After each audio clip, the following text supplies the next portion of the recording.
BNP সরকারের মন্ত্রিসভায় শিক্ষা প্রতিমন্ত্রী হিসেবে শপথ নিয়েছেন ঢাকা ১৩ আসনের সংসদ সদস্য ববি হাজ্জাজ। তরুণ প্রজন্মমুখী ও ব্যবস্থাপনাগত দক্ষতার কারণে তাকে এ দায়িত্ব দেয়া হয়েছে বলে দলীয় সূত্র জানিয়েছে।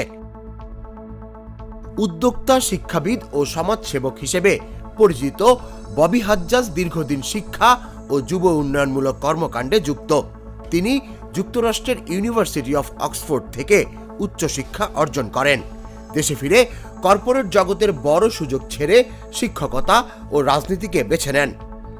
নর্থ সাউথ বিশ্ববিদ্যালয়ে শিক্ষকতার সময় তরুণদের কাছে জনপ্রিয়তা পান ববি। শিয়া বাটার ও ভিটামিন সমৃদ্ধ লিলি বিউটি সোপ, তারুণ্যময় উজ্জ্বল ত্বকের জন্য। তার রাজনৈতিক যাত্রা শুরু হয় জাতীয় পার্টি দিয়ে।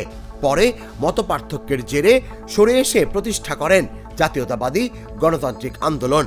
সবশেষ ত্রয়োদশ জাতীয় সংসদ নির্বাচনে বিএনপির প্রার্থী হিসেবে ৮৮,৩৮৭ ভোট পেয়ে অল্প ব্যবধানে জয় নিশ্চিত করেন তিনি।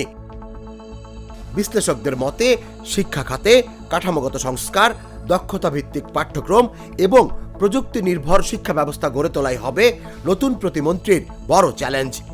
তরুণ নেতৃত্বের এই অন্তর্ভুক্তি সরকারকে নতুন বার্তা দিচ্ছে বলেও মনে করেন অনেকেই। তুষার ইসলাম, জাগো নিউজ।